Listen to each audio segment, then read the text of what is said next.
All right. Hello, everyone. Wow, we have a great audience here right off the bat. I am so happy that you are joining us tonight. This is Left Bank Books welcomes St. Louis author Candace O'Connor for her new book, Climbing the Ladder, Chasing the Dream, The History of Homer G. Phillips Hospital. Tonight, O'Connor will be in conversation with Dr. Will Ross and Dr. Eva Frazer. Left Bank Books is St. Louis's oldest independent bookstore. We would like to thank all of our supporters, the supporters of Candace, Eva, and Will, and everyone for their outpouring of love for our bookstore. We offer in-store shopping, curbside pickup, and delivery to anywhere in the country, anywhere in the world even. We are very happy to be able to bring our event series virtual. We believe that events are a way to expand your mind and bring in new thoughts to make the world a better place. And in this particular instance, to learn a lot about a forgotten history that deserves attention today. We hope that you enjoy this event, and we hope that you support Left Bank Books by purchasing a signed copy for you or for all of your friends at left-bank.com. Purchasing a signed copy of the book from Left Bank Books allows us to keep our bookstore and staff operating. It also allows us to keep this event series going and bring you incredible authors like Candace. So thank you so much for your support. We need your support. And I will say that Candace did come by on Pub Day, or actually before Pub Day, because this book got pushed back a little bit. But we got the books. They are here in our store. Well, I'm not there in the store, but they are at the store right now. You can order. They are signed. Candace stopped by and signed all of our copies, and they are ready for you to take into your wonderful home. I am Shane Mullen. I'm the events coordinator for Left Bank Books. I help produce our hundreds of author events each year with a fantastic team here in St. Louis. For you, the audience, we will be taking questions at the end of the event, so you can type your questions as a comment. You can also just type comments to let Candace know that you are here and that you're excited for this event. And be sure to follow Left Bank Books on YouTube and Facebook to be notified about all of our fantastic virtual events. And now about tonight's book. Nothing about Homer G. Phillips Hospital came easily. Built to serve St. Louis's rapidly expanding African-American population, the grand new hospital opened its doors in 1937, toward the end of the Great Depression. Homer G., as many called it, joined a burgeoning group of Black hospitals amid a national period of institutional segregation and strong racial prejudice nationwide. When the beautiful, up-to-date hospital opened, it attracted more Black residents than any other such program in the United States. Patients also flocked to the hospital, as did nursing students who found their excellent training, ready employment, and a boost into the middle class. For decades, the hospital thrived. By the 1950s, 3/4 of African-American babies in St. Louis were born at Homer G. But the 1960s and 1970s brought less need for all black hospitals, as faculty, residents, and patients were increasingly welcome in the many newly integrated institutions. Ever-tightening city budgets meant less money for the hospital. And in 1979, despite protests from the African-American community, HGPH closed. Years later, the venerated, long-vacant building came to life again as the Homer G. Phillips Senior Living Community. Candace O'Connor draws upon contemporary newspaper articles, institutional records, and dozens of interviews with former staff members to create the first full history of the Homer G. Phillips Hospital.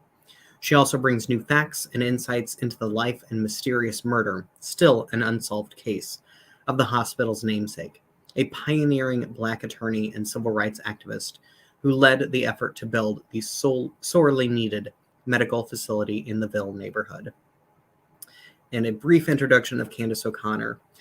Candace O'Connor is a freelance journalist and the author of 14 books, including Histories of Barnes Jewish Hospital and the Central West End, as well as A Song of Faith and Hope, The Life of Frankie, Muse, Freeman. She also wrote and co-produced a PBS documentary, Oh Freedom After a While, the Missouri Sharecropper Protest of 1939, which won a regional Emmy Award. She lives in St. Louis with her husband. And tonight she will be in conversation with Dr. Eva Frazer and Dr. Will Ross. if you would all please help me in warmly welcoming our fantastic guests for the evening. We have Candace O'Connor, Dr. Eva Frazer, and Dr. Will Ross. Hello. Hi. Hello, Shane, and thank you very much. Maybe we could start by having Will give a one-sentence introduction to himself and Eva do the same. Thank you, Candace. I'm Dr. Will Ross. I'm the Associate Dean for Diversity and Professor of Medicine at Washington University School of Medicine. I oversee a lot of our community engagement and public health efforts. Glad to be here.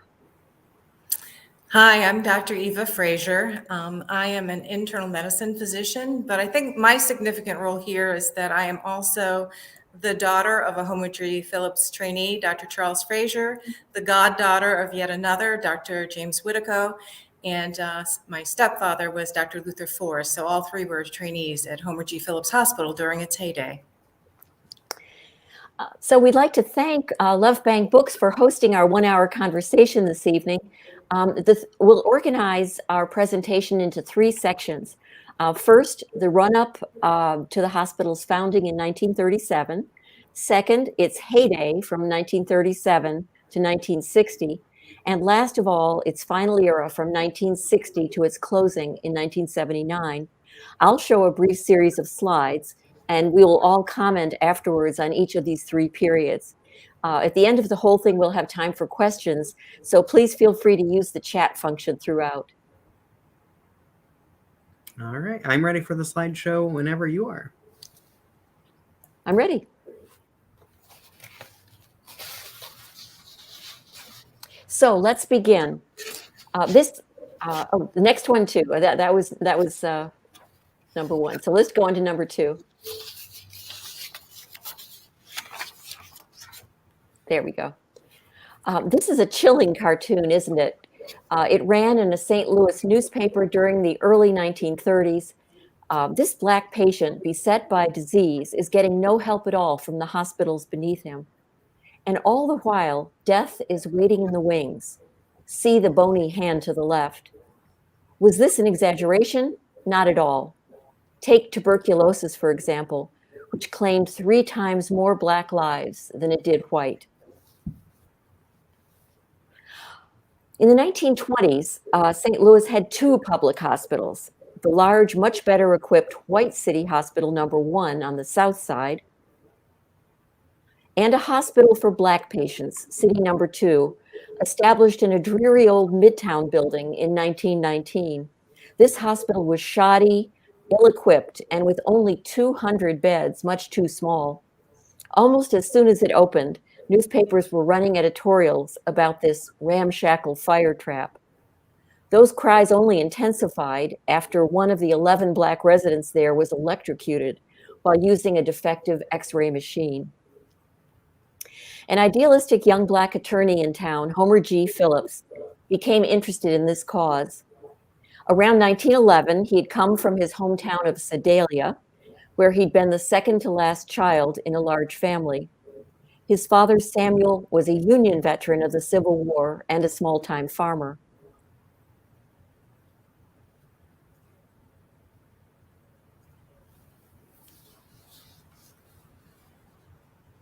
Nope. I have to go back one. Shane, we have to go back one.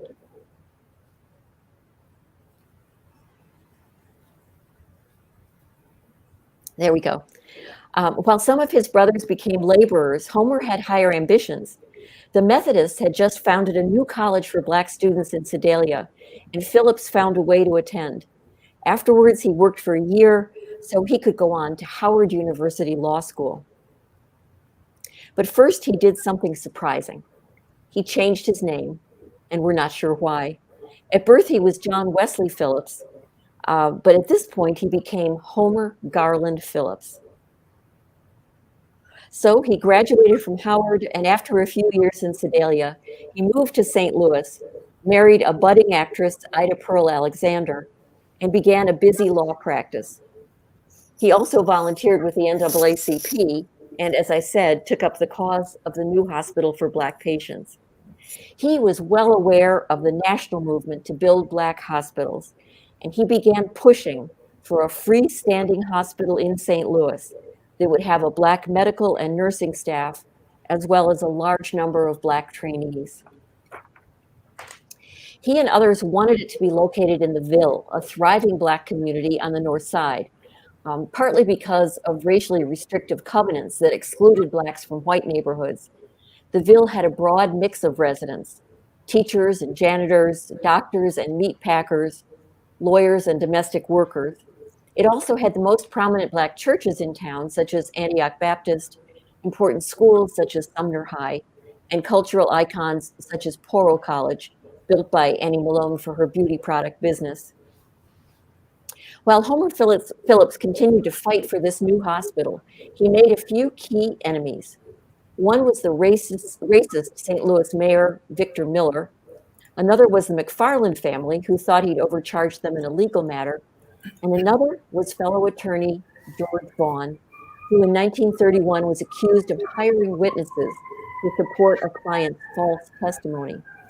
Homer Phillips had uncovered proof that Vaughn was guilty and was on the verge of testifying against him in court, which would have meant Vaughn's disbarment. On June 18, 1931, Phillips walked out to his usual streetcar stop near Delmar, where he was accosted by two young men, one of them from that McFarland family. They fired 6 shots at him, killing him instantly. The young men were quickly arrested and had no alibis, but within days they'd somehow acquired 3 witnesses who swore they were across town at the time of the murder. Does that sound like they had outside help? And from whom, do you think? As lawyers say, cui bono, who derived the most good from Homer Phillips' death? At trial, they were acquitted, and the case is officially unsolved, as Shane said. George Vaughn was also acquitted at his trial and continued to practice law. The new hospital went forward at last, and the Board of Aldermen voted to name it for Homer G. Phillips. Now let's turn to our conversation. So I'm wondering if Eva and Will can comment a little on the Black hospital movement and why it was important to have all Black hospitals. Well, I can start. This was really at a time of major disruption of Black hospitals and Black institutions, namely after the report by Abraham Flexner in 1910, which closed a number of Black hospitals and Black medical schools. And thus, African Americans who were considering careers in medicine were really left wondering where could they go to train. This was across the nation. It was amplified here in St. Louis. And so there really was an outcry to create Black training programs. And that really obviously reached a peak here in St. Louis. And that's why the hospital became such an anchor, drawing in so many budding Black physicians across the country, because it was one of the largest hospitals under such a need across the country at the time. Eva, what about you? What do you think? So I think you pointed out, I think in that first cartoon, one of the essential reasons why it was necessary. African-American patients, Black patients, really suffered from severely substandard care. At Barnes Hospital, they were treated in the basement. They were relegated to inferior wards and received inferior care. As Will pointed out, training programs were also in great demand. And one thing in particular that made this training program unique was its affiliation with the other academic institutions in St. Louis.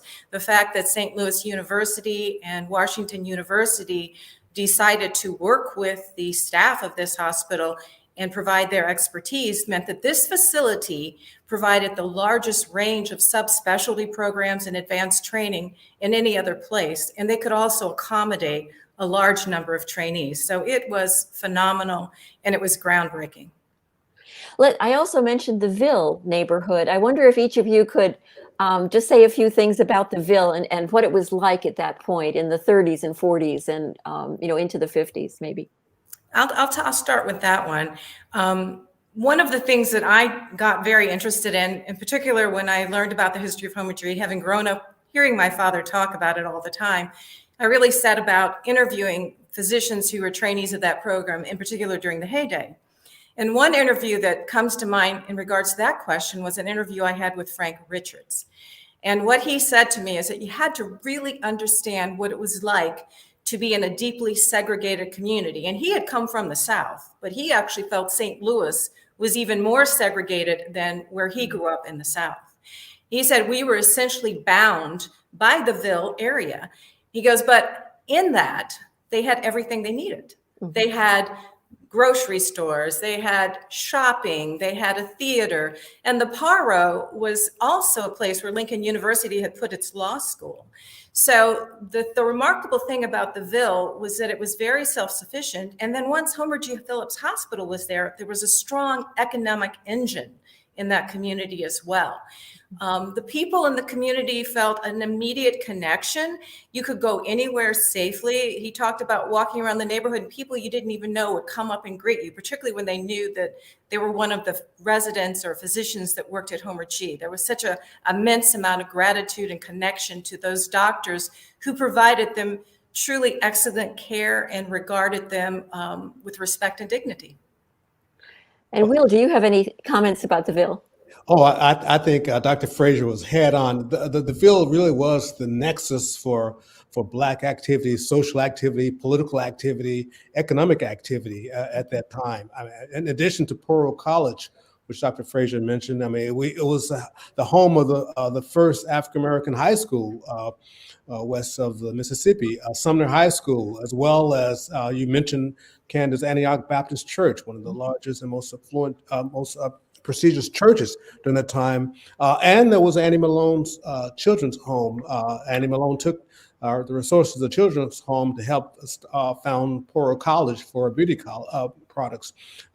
There were so many others, but it really was just a wonderful collection of arts and theater and music and Restaurants. And so people wanted to be there, and it just made perfect sense to place the hospital in the Ville. It really was. The Ville was remarkable and active, but the anchor really became the hospital, which just expanded the reach of all those other cultural institutions in the Ville. That's wonderful. And also a number of the people I interviewed told me that as they grew up in the Ville, they had a whole community full of parents, surrogate parents, that if they were out playing and did something wrong, Mrs. So-and-so would punish you, and then she'd send you home to your mother, but she would call your mother meanwhile. So when you got home, your mother punished you too. So you got ample punishment for anything that you did.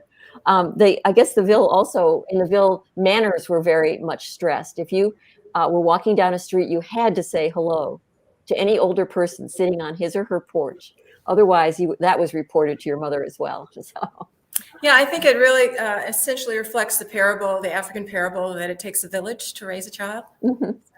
I think that is true. Well, thank you. Shane, let's go on to our next portion. The magnificent new Homer G. Phillips Hospital for the Colored, as it was originally called, was dedicated in a gala 1937 celebration, complete with a parade, tours of the hospital, and a speech by Harold Ickes, who was Secretary of the Interior under FDR. Okay.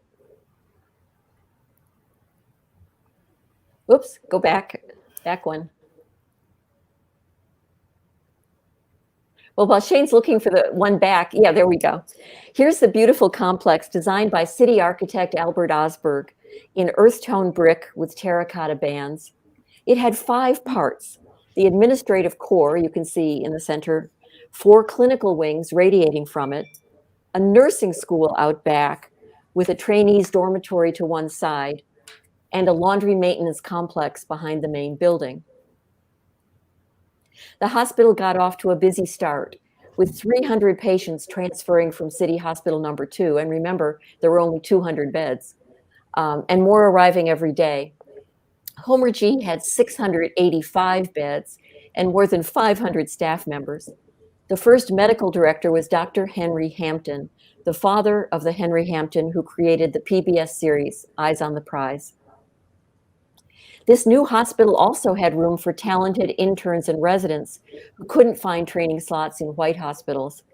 By 1939, Homer G. was accepting at least half the Black medical graduates in the United States. Nurses worked alongside these trainees, more than 100 of them, as well as nursing students who had arrived from various states for training. Many came from the rural South and had to scrape together the tuition money, around $350 for the 3-year program, by doing domestic work or borrowing from hard-pressed relatives. At Homer G, they got top-notch training, but the teachers were tough.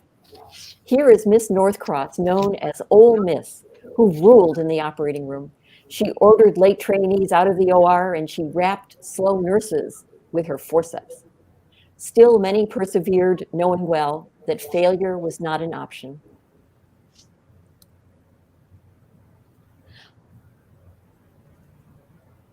Okay, ready for the next one.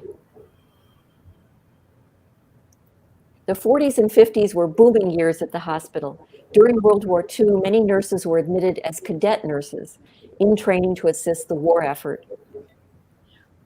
Georgia Anderson told me that Homer G was a happy place in the 1950s. We felt that what we were doing was of value to the community and the world, and it was. Next, you'll see some statistics that show how busy the hospital was then. Admissions hovered around 12,000 annually, and the number of surgeries was always high, partly because of the excellent but crowded emergency room. Soon they had as many as 400 births a month. So, who were some of the heroes among the physicians during this period? At the top of the list was eminent surgeon Dr. William Sinkler, a trainee at City Number 2 who devoted his life to Homer G as medical director and then head of surgery.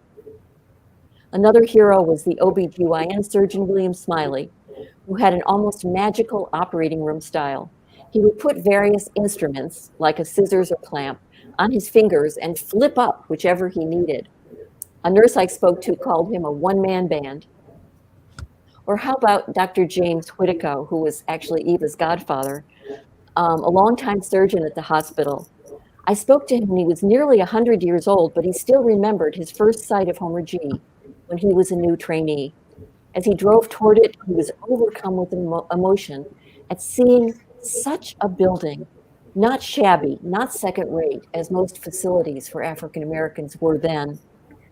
In fact, he had to pull his car over to the curb on Whittier Street to compose himself. All he could do was murmur, "Oh my God, oh my God." I heard over and over about brother and sister pediatricians, Doctors Helen and Homer Nash. Helen was a brilliant doctor, but also an exacting one. Her brother Homer, on the other hand, was also excellent, but a different personality. One nurse called him a gentle giant. One last thing I'd like to mention about the 40s and 50s was the exemplary role that Washington University School of Medicine played in sending key staff to assist with training or administration. Dr. Robert Ellman was one of them, and he served for years as head of surgery, establishing truly collegial, not condescending, relationships with staff and trainees. His goal and that of Dr. Sinkler was to train young Black staff members so they could take over leadership of every Homer G department. As one doctor said, "He was my chief, and he was the greatest." So, Will and Eva, other heroes of the hospital beside the people I mentioned. That's an incredible list. It includes other people like Dr. Les Bond, a renowned surgeon, Dr. Caldwell Gaffney, ENT, Dr. I'm thinking an OBGYN. I'm sorry, I'm blacking your names. There's just so many. What was remarkable is just I can't remember them all, but they were all so great. What was exciting about this time in history was that this hospital was created, and they were aware, all these physicians and the nurses and the support and the pharmacists, and the historians, the librarians. They all had this pride in this hospital, and they knew the nation. was watching them. They said that we just can't be good. We're going to have to be great. They were the Tuskegee Airmen of medical hospitals.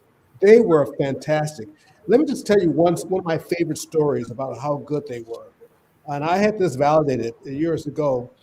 A patient arrived at Barnes Hospital emergency room with a stab wound to the heart. And they didn't know quite what to do. And they said, well, we can't accommodate this patient here. We're going to have to send him to Homer G. Phillips Hospital. And the family was irate. It was like, he's going to die. The knife was still there. And the doctor says, ma'am, you need this guy needs to go to Homer G. Phillips Hospital. They can fix this. And the patient was transported to Homer G. Phillips Hospital with a knife tamponading the vessel, and he lived through the courageous, miraculous efforts, heroic efforts of that group of physicians you just highlighted there. Again, these guys were good. And Eva, you knew some of the heroes personally. I did.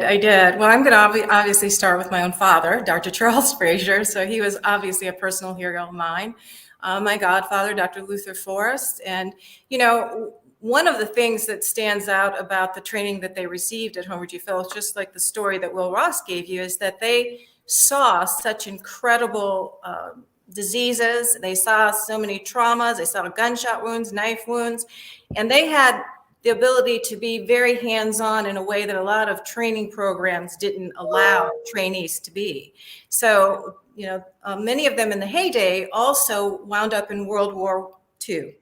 And so they got drafted in the middle of their training programs. And what I heard over and over again from these doctors was that the skills that they had learned at Homer G. Phillips really prepared them to handle any situations. And that meant that they might be on a base where they were literally found to be the experts in what care was needed.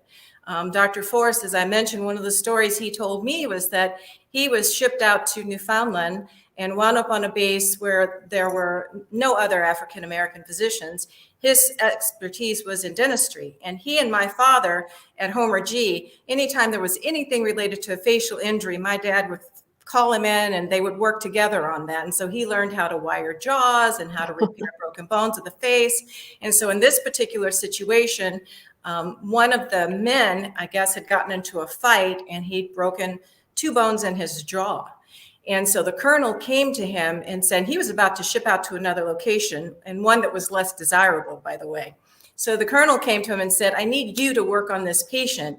And so he said, I can't. I'm getting ready to be shipped out to this place that he really didn't want to go. He said, there's no way I can do this. This is a 6 months process. And he goes, no, you've got to do it. And he said, well, if you can arrange for me to stay here, and this is going to be a 6 months healing process, if you can keep me here, then I'll be happy to do it, which the colonel did, right?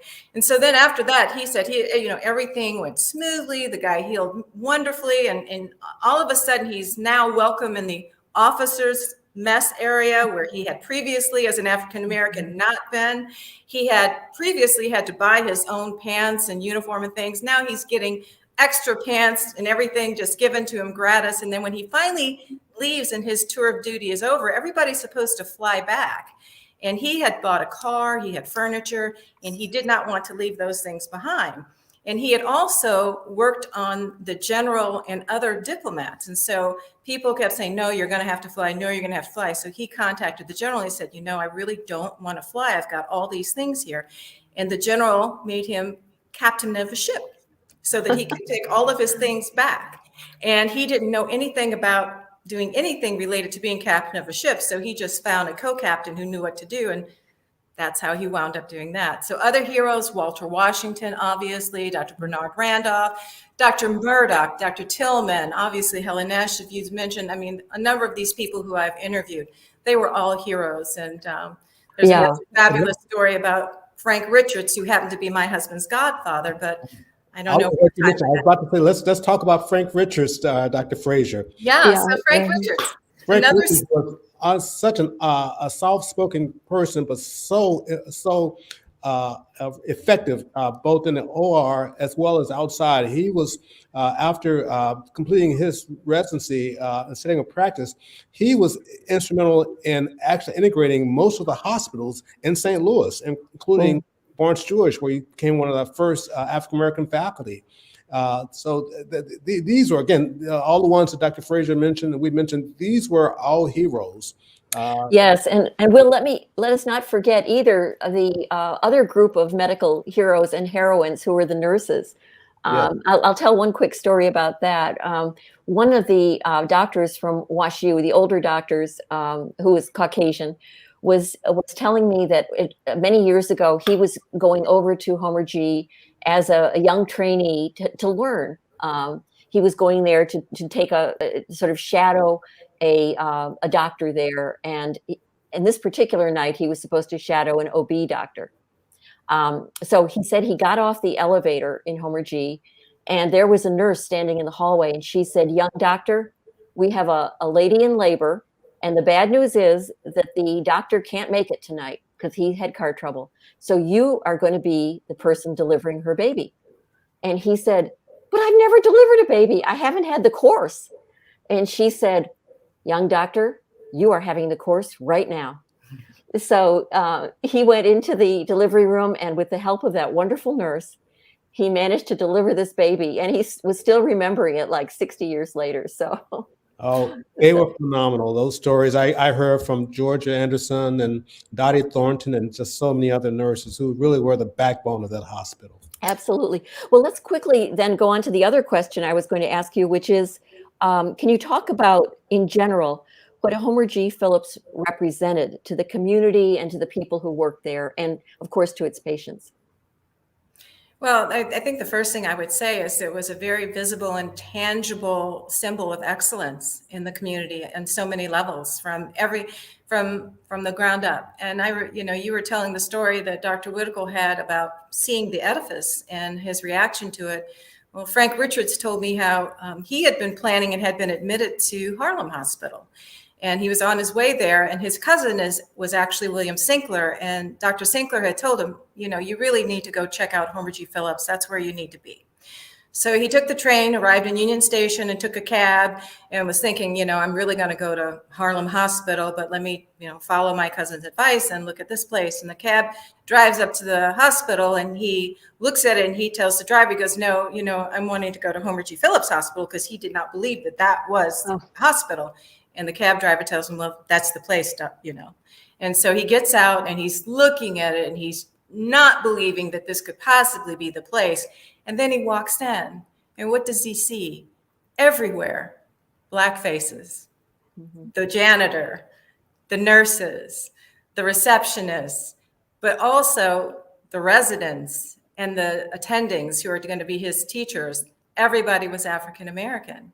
And so he was awestruck by that not only was this such a phenomenal place, but from top to bottom, it was run by and essentially managed by African Americans. Now, each one of the people I talked to, having said that, would immediately also tell you that many of their own heroes, and they felt a great bond and a great debt of gratitude to the physicians who essentially worked with them from Washington University, primarily, because St. Louis University essentially handed that role over to Washington U primarily, and they were primarily Jewish physicians.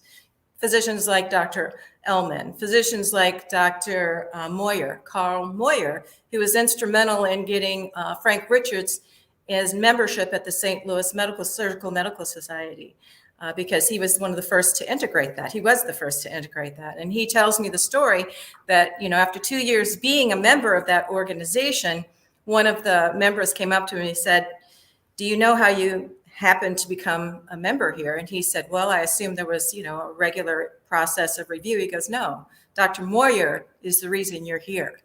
And he went on to explain that, they were having a discussion about it, and they usually had their annual meetings at the University Club, which was then located on Grand near the Fox Theater. And the University Club was not integrated. And so when his name come up, they said, oh, we really can't do that because, the club doesn't allow African Americans or Blacks. It would have been coloreds, would have been the term referred to at that time. And Dr. Moyer stood up, and at that time, he was the chair of the Department of Surgery at WashU.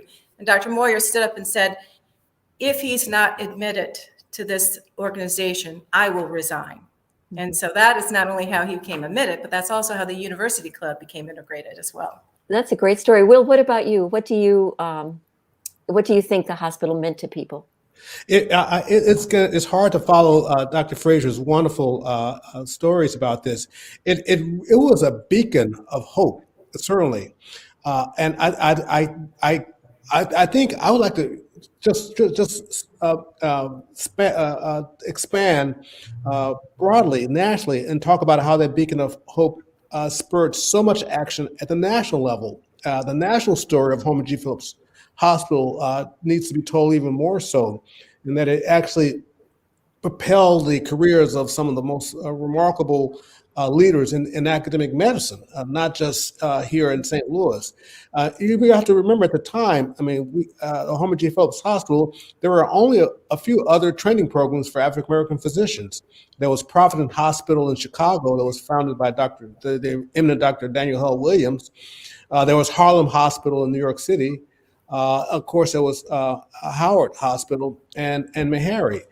There were a couple other really small programs, but none of the stature of those. Among those hospitals, which one was considered the most prominent? Which one actually drove, the largest number of physicians to stay in academic medicine, become the top tier clinicians in the country? It was Homer G. Phillips Hospital. That's right. All the people outside recognize that at all these other fantastic institutions I just mentioned. And that's exactly right. Yeah. It really was the peak of the renaissance of hospitals, of Black hospitals during that time. Homer G. Phillips Hospital was at the peak. Well, that's excellent. And one last thing I'll say before we move on, and that is that one point I make in the book is that Homer G was more than a place where patients were treated and where trainees were trained and all that sort of thing. It was a place where people moved, in many cases, from very modest backgrounds, like nurses, into the middle class. It was an engine for social change. And in fact, I have a quote here from a nurse we've been mentioning tonight, Georgia Anderson. And here's what she said. And you can see that this quote is reflected in the title of the book, actually. She said, "You can't climb up if there's not a ladder or some way to move yourself up. In the areas where we came from, there were no opportunities. So Homer G. Phillips was the ladder for me, and I'm not sorry that I started climbing." That's wonderful. And I think, to both of your points, back around the 1960s, it became acknowledged that Homer G. Phillips had trained more African-American physicians and nurses than any other institution in the world. I think that's true. So we have to move on now. So Shane, we'll have to go to the next section. Great. During the 1960s and beyond, many things at Homer G remained the same. Nurses still came to be trained and received their caps during a moving ceremony after 6 months of study. Those caps, incidentally, had to be perfectly stiff. Those students found an easy way to make that happen. Slather them with faultless starch and flatten them against the dorm room mirrors. Still more important was their graduation. Suddenly, these young women and some men could find good jobs and become solid members of the middle class. And that's what I was just mentioning. But in other ways, the hospital changed dramatically. Dr. Sinkler and Dr. Ellman died suddenly, and the close relationship with the School of Medicine began to founder. After the Supreme Court ended racially restrictive covenants in 1948, the Ville began to lose population and much of its vibrancy.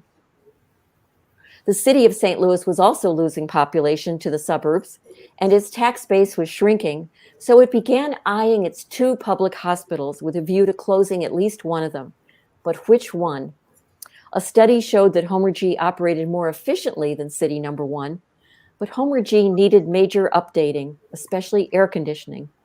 Many felt it was doomed because of racism. As Dr. Philip Venable noted angrily, Homer Phillips had everything, but the only thing against it was that it was Black. What's more, the civil rights era was in progress and residency programs began to integrate. So the number of Black residents at the hospital began to dwindle. Increasingly, trainees came from overseas, particularly the Philippines. Nationally, all Black hospitals were closing. And further, with new Medicare and Medicaid legislation, the census at Homer G declined as patients began to use other hospitals as well. In the late 1960s, the city merged the nursing programs at City Number 1 and Homer G, creating a new school, the St. Louis Municipal School of Nursing, which closed in 1981. Throughout its history, Homer G had trained more than 1,000 nurses. In 1977, Mayor James Conway took office on a platform of keeping Homer G open. But his comptroller, Raymond Persich, was committed to closing one of the hospitals. Some white newspapers favored retaining City Number 1, but Black supporters of Homer G countered with protests, sit-ins, and rallies. Nearly 50 people were arrested after trying to meet with Mayor Conway. Celebrities even came to town, among them comedian Dick Gregory, to express support and sometimes find themselves arrested. Early on the morning of August 17th, 1979, staff members coming to work, as usual, heard helicopters overhead and saw busloads of police arriving. The hospital, except the emergency ward and clinic, was closing, and the city had managed to keep their plans secret. Mayor Conway later said that he was pleased it had gone so smoothly. But he was not so pleased in the next election cycle when he lost the primary to Alderman Vincent Shamel, who promised to reopen Homer G. And in fact, he did propose a bond issue to do so, but it didn't garner the required 2/3 majority. So the hospital remained closed. And only 6 years later, City Number 1 closed as well. Homer G sat vacant and deteriorating for years. Then in 2002, a miracle occurred. Developer Sharon Robnett launched a lavish $42 million renovation and reopened the hospital as a beautiful senior living facility. As one nurse told me gratefully, "It has risen up out of the ashes like a phoenix," she said. "It is still there." So that's the end of that part of the program, but let's get some comments from you all, brief comments if we could, on should the hospital have closed? Well, let me comment on that that report that you mentioned that reviewed the two hospitals, City Number 1 and Homer G. Phillips Hospital, and that was charted. It was actually they received the committee received a charge from Mayor Conway. They had extensive. They reviewed extensive number of reports on the two hospitals, looking at the physical plant, looking at the operations, the efficiency of the operations, looking at the outcomes, such as infant mortality, and looking at the bottom line, which one was more financially feasible. And so the committee deliberated, and they presented their report to the mayor, and they said, after this extensive review, we conclude unequivocally that Homer G. Phillips Hospital is the far superior hospital, and we recommend that stay open. So why did the mayor choose to close it? Here's the truth that has to be spoken about Homer G., and that is the Del Mar Boulevard divide.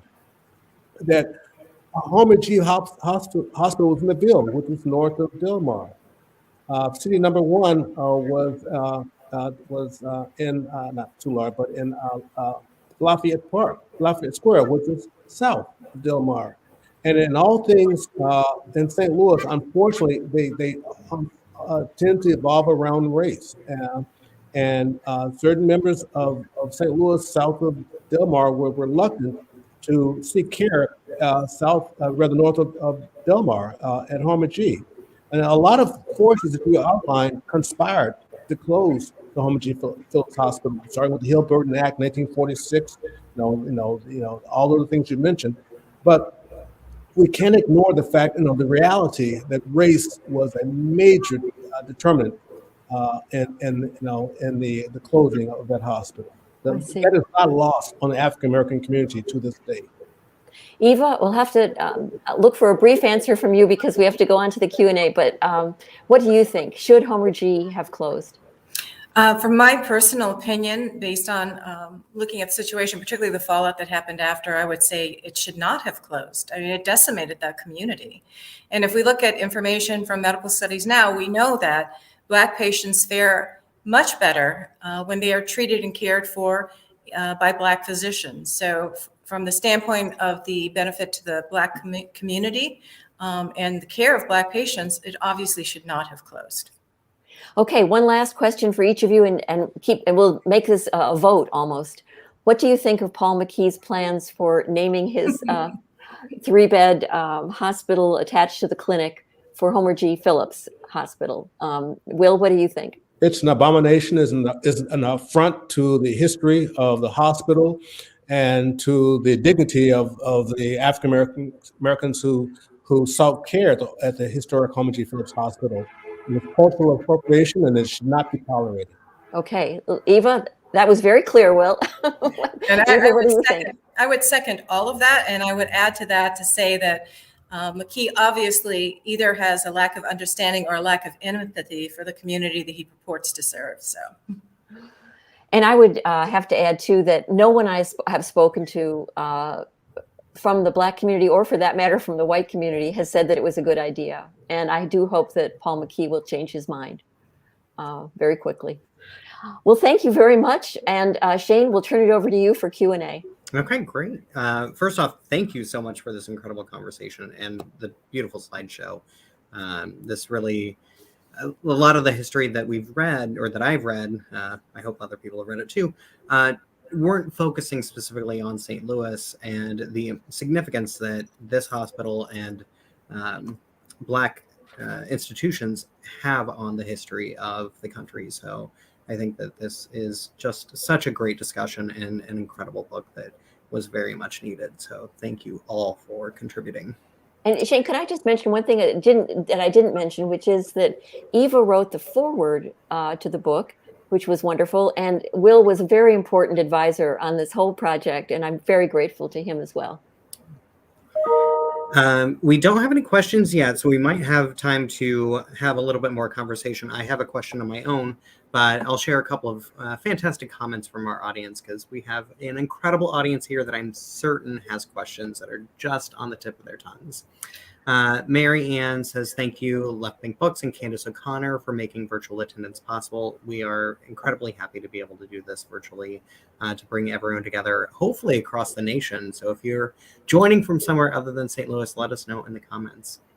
And, hi, Mary Ann, and thank you. Robin is joining us, one of your publicist, who is fantastic to work with. And thanks everyone for the incredible conversation. And Beverly says, thank you, Candace. I learned a lot about the Ville and the hospital. What a fascinating history story. So I guess we'll start with my question. And I want to get back to what we were talking about, or what you were talking about just a little bit ago, with Black care being very much different from white doctors and Black doctors. That is, I think, a lot of there's not enough discussion and attention on this topic. That I read Dr. Damon Tweedy's memoir a couple of years ago, which is phenomenal, and it touches on that subject about how care is so much different. And I wondered if you could talk a little bit more about the history and how maybe St. Louis, since it has doctors that were trained in such an institution, how we might be maybe going in the right direction, or are we not going in the right direction?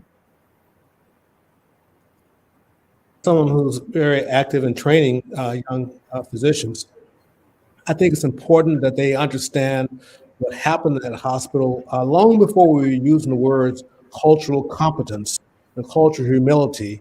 They were treating patients with the dignity and respect. They were not calling their patients by their first name, the doctors and the nurses. Mm-hmm. They were treating them, as someone coming in seeking care who needed to be respected. This is the essence of really holistic care, understanding who the patient is, understanding what their environment was that brought them there, what are the social upstream conditions that led to them having disease, and being aware. The physicians and the nurses and the staff, they knew that Ville neighborhood, they knew what was going on and who was having a tough time, who had lost their job, who couldn't pay. They knew that, and so they were able to really come together and collect and get resources to provide care for those who were really on the fringes, who were very disadvantaged. That's what we tell our students increasingly, that we have to look beyond that patient, the medical record and the list of diseases. We have to ask, what's going on with your world and how can I assist you? That's what we call trauma-informed care. And that lesson that about treating with dignity emerged from all the fantastic work that was done at Homer G. Phillips Hospital and similar hospitals across the country. And I'm so glad Will raised that point, because it was something that a number of people who'd been trainees at the hospital told me, including Dr. LaSalle Lafall, who unfortunately has died since then. But he was a very prominent surgeon at Howard University School of Medicine, and he told me that he remembered, having William Sinkler doing rotation with his group of trainees, and one of the other trainees said something about, this patient, Thomas Sullivan, and he referred to the patient as Thomas. Well, Dr. Sinkler stopped him in his tracks and said, "You do not refer to a patient by his first name. We call him Mr. Sullivan, and we want him to know that we have respect for him, that we respect him as a human being, as a patient."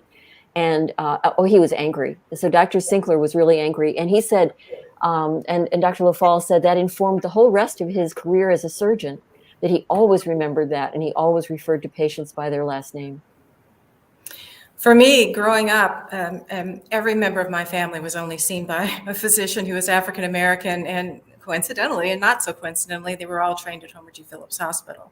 There was such a level of excellence and care and trust amongst the physicians.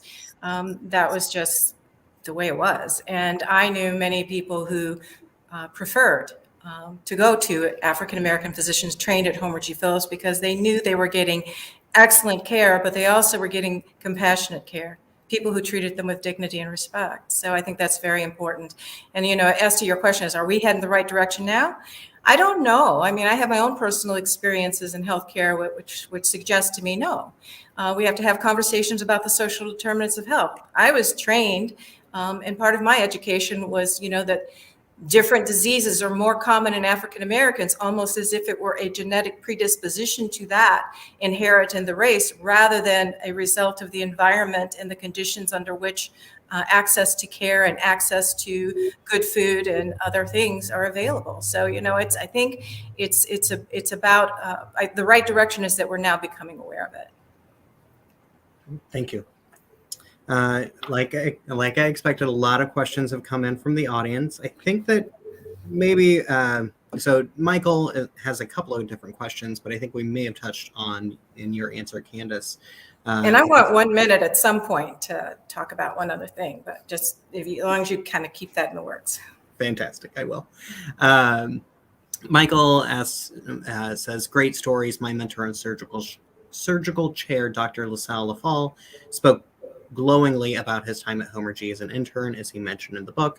And I'll kind of combine a couple of the questions because I think that Candace, you answered a few. But he also says, could you share a story perhaps about another noted surgeon, William Sinkler, which you just did?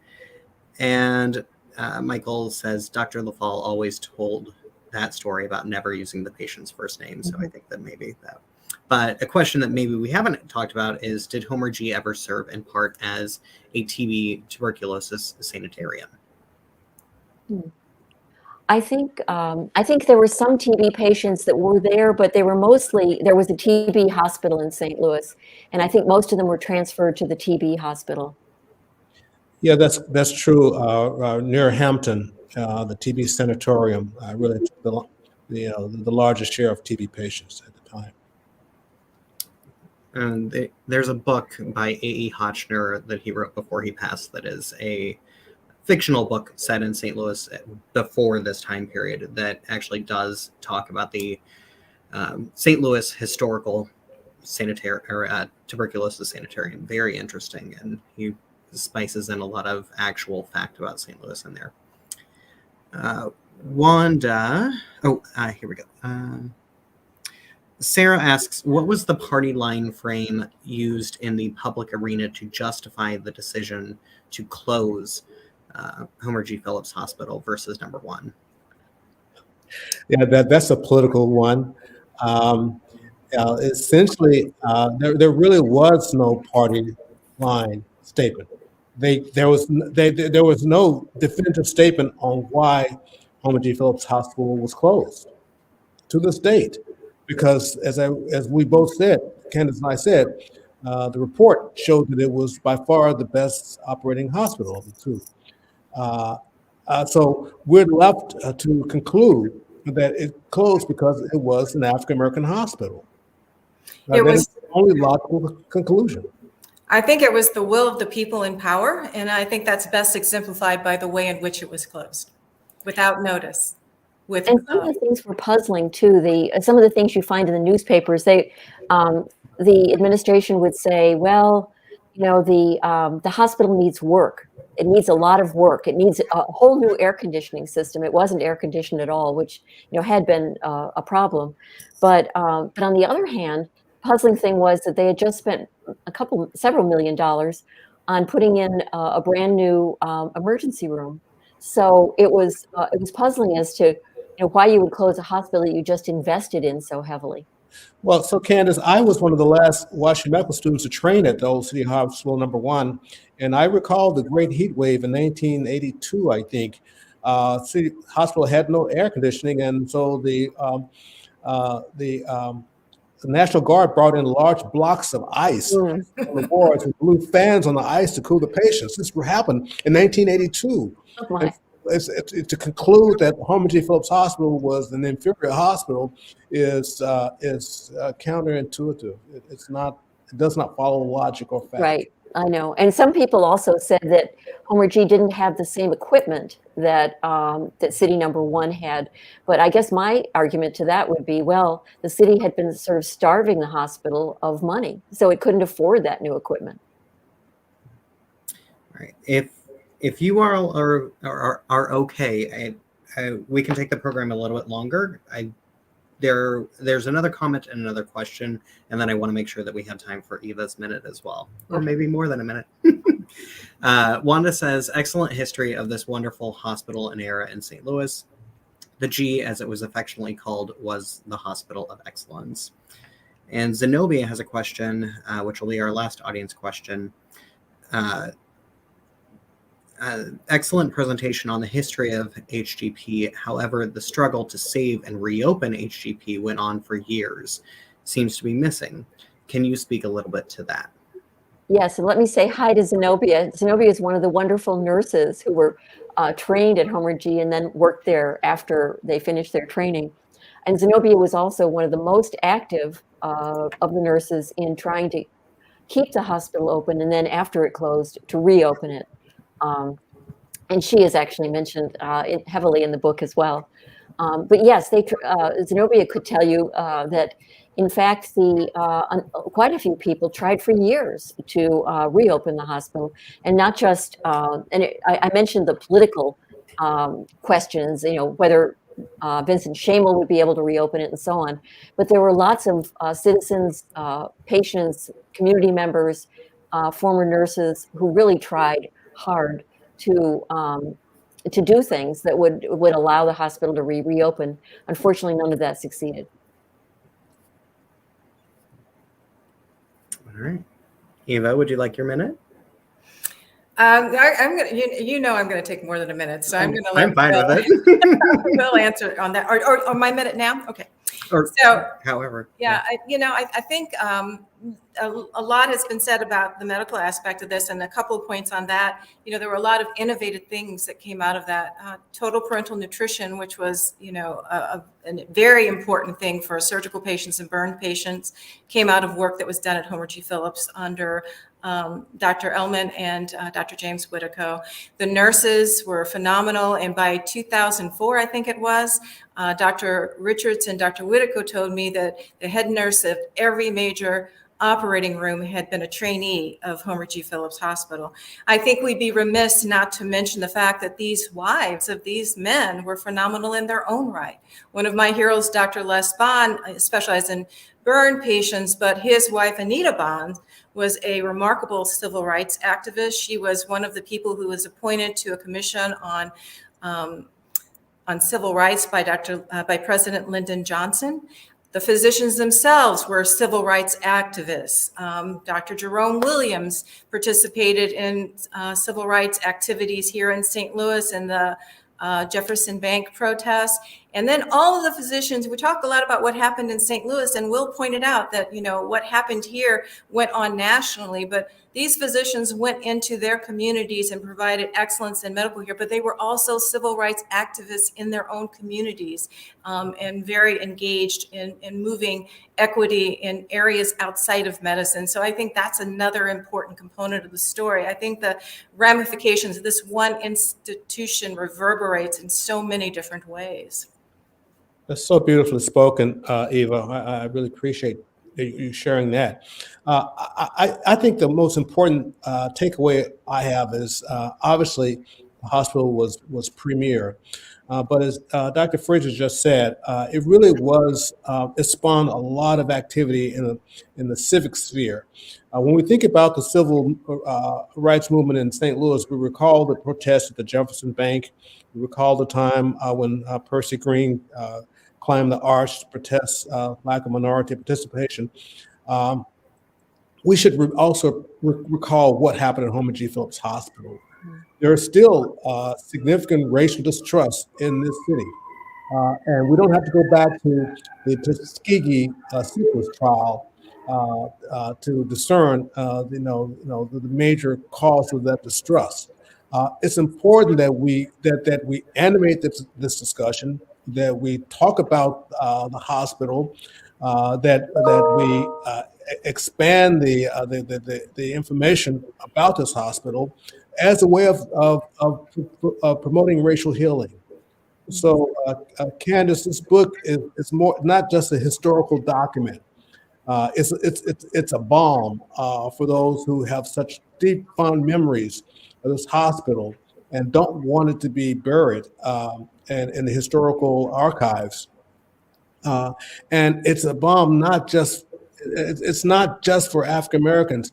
The entire St. Louis community should understand fully what happened there. They should know the facts. Because if you don't know that, then we will be left without a sense of why are some people still distrustful. We can't learn from the past unless we have to learn the past. Otherwise, we continue, the problems of the past. And let me quickly just end by saying that I was very fortunate to be able to talk to dozens of former nurses from Homer G. And their quotes are sort of all throughout the book, and as well as former doctors and community people too, as even a couple of people who are still here who remember the hospital being built in 1937. So I was very lucky to talk to these people, and I thank them all. Well, I want to thank all of you for this presentation, this incredible history, and for the conversation that we've had this evening. I know that the audience is agreeing with me that this was a really fantastic evening, and I'm so appreciative of your time, your history, the research that you all have done, and your continued activism. So thank you all so much. And thank you, Shane. Thank you, Shane. Our pleasure. And to the audience watching, have a fantastic rest of your evening, and we hope to see you again really soon. Have a good night, everyone.